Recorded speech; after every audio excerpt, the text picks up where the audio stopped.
Bueno, en esta segunda parte vamos a desplazarnos de Santo Tomás a otro importante filósofo de esta última parte de la Edad Media, que es Duns Scoto, nacido en 1266 y fallecido en 1308, llamado Scoto por su patria de origen, Escocia, donde vamos a encontrar una señal de identidad muy particular del pensamiento escotista, y es su insistencia en la problemática metafísica.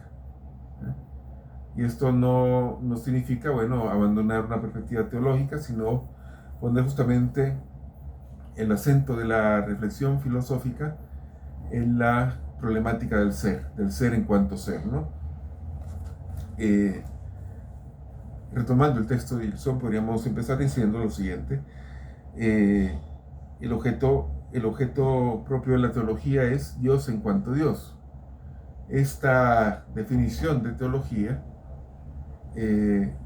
para un intelecto como el de un Scoto, contiene también el planteo de un problema metafísico. ¿Por qué razón? Bueno, porque la búsqueda o el horizonte problemático de la metafísica es el problema del ser en cuanto ser. Por lo tanto, hablar de esta perspectiva teológica de, de plantearnos el problema de Dios en cuanto Dios equivale, en términos metafísicos, de plantear el problema del ser en cuanto ser. Se trata, digamos, la metafísica ocuparía, digamos, dentro de la filosofía, una culminación en la reflexión, por cuanto tendría este vínculo fundamental con el problema de Dios. Está claro para Duns Scoto, como lo estaba claro para Tomás de Aquino, que es imposible llegar a Dios mismo, ¿no? La metafísica no puede hacerlo, no puede aproximarnos a Dios en su plenitud, pero sí es posible hacer una aproximación de un aspecto de Dios en cuanto ser. Es decir, la problemática del ser es fundamental en la reflexión escotista, ¿no? La problemática del ser en cuanto ser. Hablar del ser en cuanto ser es tomar por objeto el ser en cuanto tal, sin determinación alguna que afecte a la misma metafísica.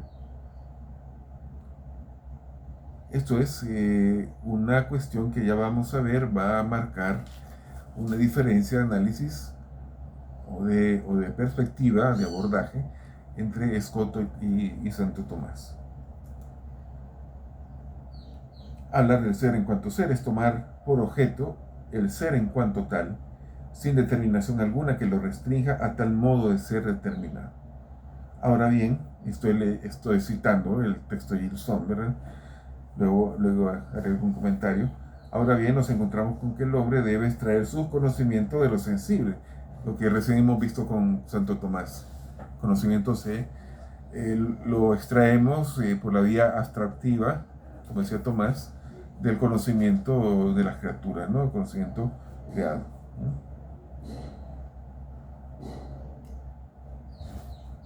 Al hacer esto, el ser humano, al ser la fuente de su conocimiento de las cosas sensibles, el ser humano no puede tener una visión clara y total del ser, sino que lo que le permite vislumbrar de él los datos sensibles. No tenemos un conocimiento directo, dice Gilson, para resumir a Scoto, no tenemos un conocimiento directo de lo que pueden ser sustancias puramente inmanentes e inteligibles. Claro que no, porque nuestro entendimiento se maneja únicamente a ese nivel de lo sensible, ¿verdad? Y se remonta un tanto, digamos, mediante la abstracción, pero está condicionado por el ámbito de lo sensible.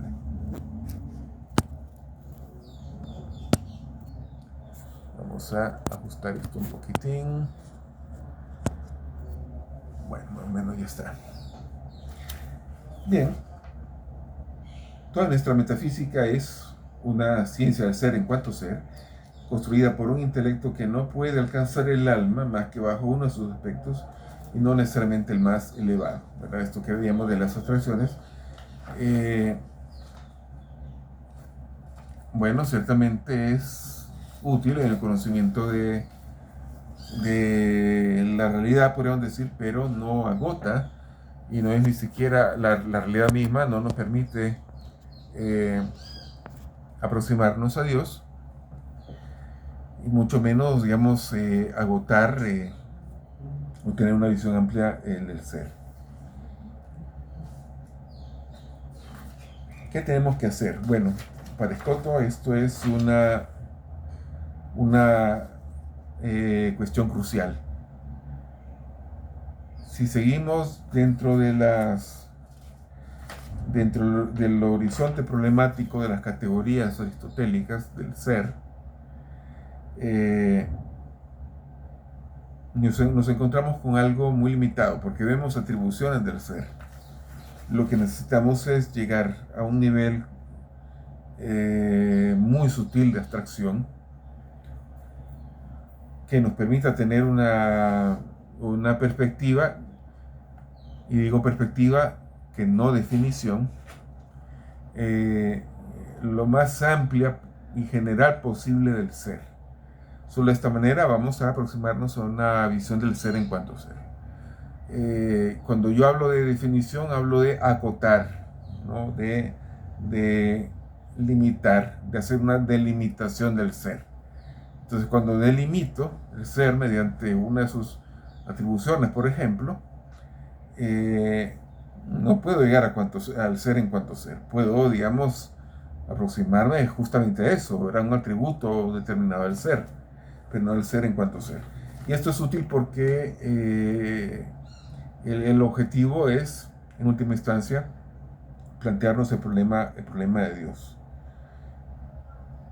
¿Cuál es el problema que vislumbra Escoto en la metafísica aristotélica y en las demostraciones de la existencia de Dios que muchos filósofos cristianos, incluyendo Tomás, van a plantear? Veíamos por ejemplo, un tipo de prueba de la existencia de Dios,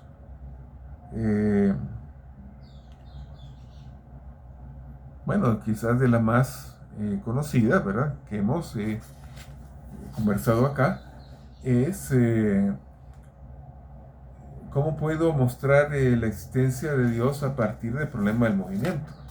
Entonces esto me llevaba a una cadena de causas, ¿verdad? Siempre a un objeto lo mueve otro, y teníamos que llegar a un punto donde, por economía lógica incluso, tendríamos que encontrar un punto de origen, un punto donde comenzara el movimiento, y este punto a su vez no tendría que participar, no tendría que ser movido por otra cosa.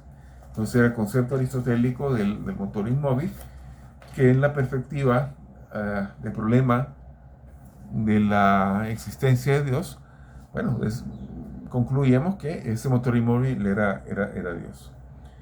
El problema de esto, el problema de esta perspectiva de abordaje de la existencia de Dios, es que, bueno, Aristóteles no sale de la perspectiva física, porque hablar de un motor, aunque sea un motor inmóvil, que es hablar, digamos, de lo que origina el movimiento, es quedarse desde la perspectiva de Escoto dentro del mundo físico. Y el problema aquí, o el asunto aquí, el kit de la cuestión es una perspectiva metafísica, ¿verdad? Una perspectiva que vaya más allá que vaya allende lo físico, ¿no? Y por lo tanto, y cito acá nuevamente a Gilson, la vía, podríamos decir, de afrontar este problema es apoyarnos en el ser y no en el ser físico. El motor inmóvil, que sería algo que no trasciende el ámbito físico, bueno, es eso, es un ser físico. Y bueno, y también incluso la misma vía de aproximación, ¿verdad? Si estamos planteándonos la demostración de la existencia de Dios mediante el movimiento, mediante la causalidad o bueno, cualquiera de estas vías de cuño aristotélico, es lo que estamos haciendo es apoyarnos en el ser físico, y lo que necesitamos es una apoyatura o una aproximación de carácter metafísico. Por lo tanto, cito, la noción unívoca de ser en cuanto ser es la condición de posibilidad misma de una ciencia trascendente a la física y el punto de partida obligado de la metafísica. Aunque el ser es universal, es decir, predicable de todo lo demás, el metafísico no lo considera así, pues la predicabilidad es una forma lógica de analizar el ser. Acá está contenida también otra crítica a ese camino aristotélico de observación de la existencia de Dios. A partir de este carácter universal, ¿verdad? Porque, y bueno, y alude esto también, perdón, la digresión, a una forma lógica de querer abordar el problema de Dios, ¿verdad? Entonces, cuando hablamos de Dios, relacionándolo con lo universal, nos estamos moviendo en la esfera de los conceptos lógicos, ¿no? Universal, particular, etc. ¿Qué tiene lo universal? ¿O qué caracteriza el concepto universal? Que es algo que se puede predicar de algo. Por ejemplo, todos, digamos, incluso como una vía, ya no de prueba de la existencia de Dios, sino que una vía, digamos, de acceso a los conceptos universales. Bueno, todos los caballos tienen A, B, C y D características. Y señalo como características universales, ¿verdad? No de individuos particulares. Bueno, me estoy moviendo en un terreno de afirmaciones lógicas, de predicabilidad, ¿verdad? Es decir, todo caballo, sujeto, es mamífero, por ejemplo, predicado. Entonces estoy predicando algo de todos los caballos. Entonces, el ser cuyo estudio persigue el metafísico no es, por lo tanto, ni una realidad física particular, ni universal tomado en su generalidad lógica. Es una realidad inteligible que es naturaleza misma del ser en cuanto ser. Entonces necesitamos como tomar una perspectiva de más altos vuelos para aproximarnos al problema del ser en cuanto ser.